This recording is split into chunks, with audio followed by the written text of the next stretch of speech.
பீகார் தேர்தல் ஒரு மிகப்பெரிய செய்தியை இன்றைக்கு உலகிற்கு பறைசாற்ற இருக்கிறது. பீகார் மக்கள் ஒரு மிகப்பெரிய செய்தியை உலகிற்கு பறைசாற்ற இருக்கிறார்கள். என்ன அப்படின்னு சொன்னா, மக்களிடம் உண்மையாக இருக்கிற அரசியல் தலைவர்களைத்தான் மக்கள் ஏற்றுக்கொள்வார்கள். போலியாக, பொய்யாக, இல்லாத விஷயங்களை இருப்பதாக கூறி மக்களை நயவஞ்சகமாக ஏமாற்றும் எண்ணத்தோடு மக்களை யாரும் அணுகினால் அவர்களை தக்க பதிலடி கொடுத்து மக்கள் விரட்டுவார்கள் என்கிற ஒரு மிகப்பெரிய ஒரு செய்தியை இன்றைக்கு பீகார் மக்கள் தந்திருக்கிறார்கள். இந்த உங்களுக்கு தெரியும், இந்த எஸ்ஐஆரை அடிப்படையாக கொண்டு பல்வேறு வதந்திகள், புரளிகளை வைத்து ராகுல் அரசியல் செய்து வந்தார்.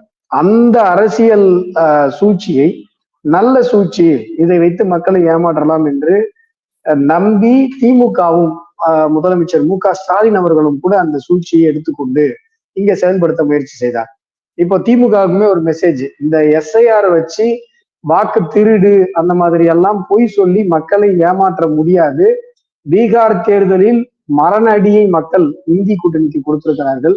எனவே நம்ம சினிமாவை மூடிட்டு வேற சினிமா போறதுதான் நல்லது அப்படின்னு சொல்லி இன்றைக்கு திமுக யோசிக்க ஆரம்பிச்சிருக்கும். நீங்க வேணா பாருங்க,